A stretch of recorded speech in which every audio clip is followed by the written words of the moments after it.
नमस्कार, मैं सुप्रिया सिंह और आप देख रहे हैं न्यूज ट्रैक। और आज हम जिस मुद्दे पर बात करने जा रहे हैं वो वाकई काफी गंभीर है। एक ऐसा मुद्दा जो सीधे संविधान, समाज और हमारे देश के सेकुलर ढांचे से टकराता है। पाकिस्तान और पार्टीशन ऑफ इंडिया में डॉक्टर भीमराव अंबेडकर ने लिखा कि यदि हिंदू राज सच हो गया तो निसंदेह ये इस देश के लिए बहुत बड़ी आपदा होगी। हिंदू राज को किसी भी कीमत पर रोका जाना चाहिए। 1947 में देश का बंटवारा हुआ, सांप्रदायिक आधार पर बना पाकिस्तान और एक उदारवादी धर्मनिरपेक्ष देश बना भारत। इसके बाद 26 जनवरी 1950 को संविधान लागू हुआ। इसके अनुसार हर कोई बराबर देश में आगे बढ़ता रहा। कुछ लोग धर्मनिरपेक्ष चरित्र पर हमला बोलते रहे, लेकिन पिछले कुछ सालों में ऐसे हमलों की फ्रीक्वेंसी बढ़ गई है और हिंदू राष्ट्र के नारे बुलंद किए जा रहे हैं। बाबाओं की तो बाढ़ सी आ गई है। ये बाबा अपने फायदे के लिए लोगों को गुमराह तो करते ही हैं, देश की आत्मा पर भी चोट करते हैं। ऐसे एक बाबा हैं धीरेंद्र शास्त्री।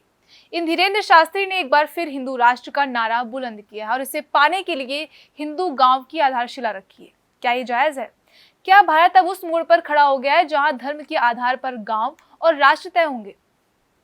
क्या बाबा बागेश्वर उर्फ धीरेंद्र शास्त्री का हिंदू गांव सिर्फ एक प्रयोग है या हिंदू राष्ट्र की ओर बढ़ता खतरनाक कदम?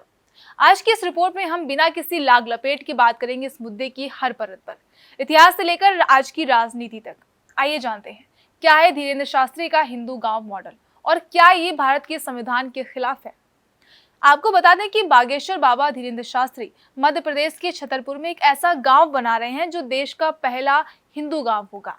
धीरेंद्र शास्त्री ने बुधवार को भारत के पहले हिंदू गांव का भूमि पूजन करते हुए इस गांव की आधारशिला रखी और आधारशिला रखते हुए धीरेंद्र शास्त्री ने कहा कि हिंदू राष्ट्र का सपना हिंदू घर से ही शुरू होगा। पहले हिंदू घर बनेगा, फिर हिंदू ग्राम, हिंदू जिला, हिंदू राज्य और इसके बाद हिंदू राष्ट्र की परिकल्पना पूरी होगी। बागेश्वर धाम के पास बनने वाले इस हिंदू गांव में लगभग 1000 परिवारों को बसाया जाएगा। इस गांव में बसने वाले लोगों के लिए बागेश्वर धाम जनसेवा समिति जमीन उपलब्ध कराएंगे। हालांकि यहाँ एक बात यह है कि आपके लिए इस गांव में बसने की अनिवार्य शर्त यह है कि आप सनातन प्रेमी हो। गांव में घर बनाने के लिए जमीन बागेश्वर धाम समिति आवंटित करेगी और इस जमीन को खरीदा या बेचा भी नहीं जा सकेगा।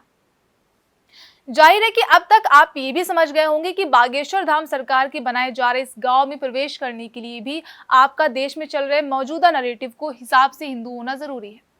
मोटे तौर पर देखें तो गांव में गैर हिंदुओं का प्रवेश वर्जित होगा, लेकिन उन हिंदुओं का क्या जो नास्तिक हो, जो सनातन प्रेमी ना हो, जिनकी विचारधारा अलग हो, प्रोग्रेसिव हो, संविधान सम्मत हो। उन हिंदुओं की जगह होगी या नहीं ये भी स्पष्ट नहीं है। अगर उस हिंदू गांव में जाति व्यवस्था होगी तो दलितों की स्थिति क्या होगी, महिलाओं की हालत क्या होगी? इन सब सवालों के जवाब भी फिलहाल नहीं है। बागेश्वर बाबा अपनी कथाओं में हिंदू राष्ट्र की पैरोकारी करते हुए एंटी मुस्लिम और नफरती बयानबाजी करते हैं। कहीं ना कहीं इस अकेली वजह से उनकी पॉपुलैरिटी में खूब इजाफा हुआ और वो सत्तासील पार्टी के करीब भी हो गए।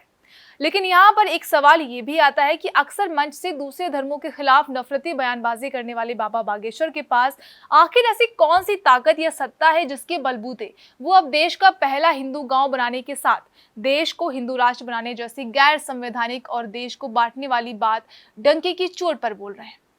दरअसल धीरेंद्र शास्त्री अपनी सभाओं, अपने बयानों और अपनी कथाओं में लगातार उसी नैरेटिव या मुद्दों को उठा रहे हैं जो भाजपा और उसकी वैचारिकी की मातृ संस्था आरएसएस के नैरेटिव को शूट करता है। हिंदू राष्ट्र भी उस नैरेटिव का एक बड़ा अहम हिस्सा है। भाजपा और आरएसएस की पॉलिटिकल नैरेटिव और एजेंडे में शुरुआत से ही हिंदू राष्ट्र का एजेंडा मुख्य रूप से शामिल रहा है। हिंदू राष्ट्र का ये एजेंडा सावरकर और हिंद महासभा के हिंदू राष्ट्र के एजेंडे को मौजूदा दौर में न सिर्फ आगे बढ़ाते हुए जिंदा रखे हुए बल्कि इस तरह की आइडिया ऑफ इंडिया पर चोट कर रहा है। इस वक्त सत्ताधारी भाजपा सावरकर के जिस हिंदू राष्ट्र के एजेंडे में साथ देने में जुटी हुई है उसके मुताबिक हिंदू राष्ट्र के निवासी वो हैं जो हिंदू जीवन पद्धति और हिंदू सभ्यता पर गर्व करने वाले लोग हैं। सावरकर के हिंदू राष्ट्र की थ्योरी के अनुसार हिंदू वो लोग हैं जिनकी पितृभूमि और पुण्य भूमि दोनों ही हिंदुस्तान है। सावरकर के अनुसार जिनकी पितृभूमि भले ही भारत में है लेकिन अगर पुण्य भूमि कहीं और है तो वो हिंदू राष्ट्र के निवासी नहीं हो सकते हैं। इस थ्योरी के आधार पर साफ तौर पर यह समझा जा सकता है कि भाजपा जिस सावरकर के हिंदू राष्ट्र की थ्योरी की पैरोकारी करती है उसमें मुसलमान या ईसाई या दूसरे इस तरह के धर्मों के लोगों को स्थान तो नहीं ही है बल्कि उन लोगों का भी स्थान नहीं है जो हिंदू धर्म में रहते हुए नास्तिक हैं, प्रोग्रेसिव हैं या संविधान सम्मत हैं। और कहीं ना कहीं धीरेंद्र शास्त्री भी इस विचारधारा को आगे बढ़ा रहे हैं। ये विचारधारा न सिर्फ भारत को बांटने वाली है, बल्कि ये महात्मा गांधी के विचारों और मौजूदा दौर में भारतीय संविधान की प्रस्तावना और समानता के मूल अधिकार का उल्लंघन भी कर रही है। महात्मा गांधी अपने राष्ट्रवाद की विचारधारा के बारे में भी अपनी पुस्तक हिंदू स्वराज में लिखते हैं कि अगर केवल धार्मिक, भाषा या जाति के आधार पर राष्ट्रवाद की अवधारणा सही होती तो पूरा यूरोप एक राष्ट्र होता। महात्मा गांधी के इस कथन से समझा जा सकता है कि वो राष्ट्रवाद की अवधारणा में भाषा, धर्म या जाति जैसे अवधारणाओं के सख्त खिलाफ हैं। वहीं अगर हम भारतीय संविधान की बात करें तो हिंदू राष्ट्र की अवधारणा कहीं ना कहीं इसके खिलाफ ही खड़ी नजर आती है। भारतीय संविधान की प्रस्तावना में ही धर्मनिरपेक्ष, लोकतांत्रिक गणराज्य की बात कही गई है, जिसका सीधा सा मतलब है कि भारतीय राज्य की संविधान किसी भी धर्म को संरक्षित नहीं करेगा और ना ही किसी धर्म के खिलाफ होगा।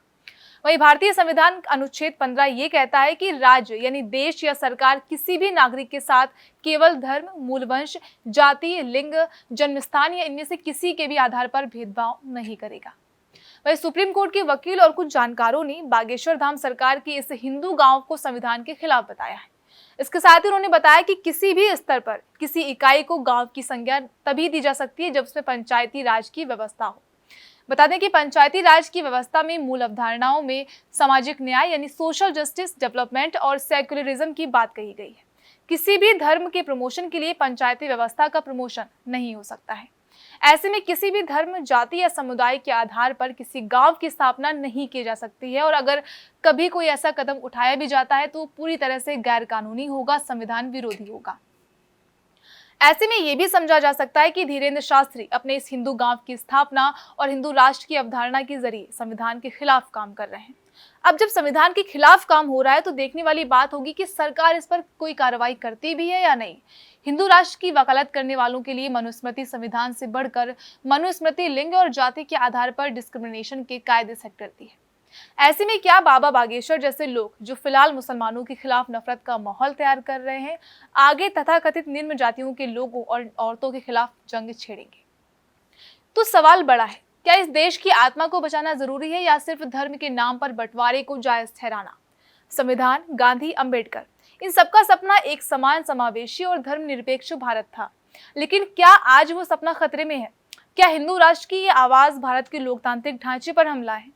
अब फैसला आपके हाथ में है। देश को जोड़ना है या तोड़ने वाले लोगों की भीड़ में शामिल होना है।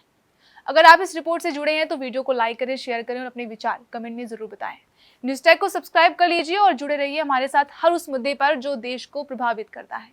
मैं सुप्रिया सिंह, आप देख रहे हैं न्यूज़ टैग।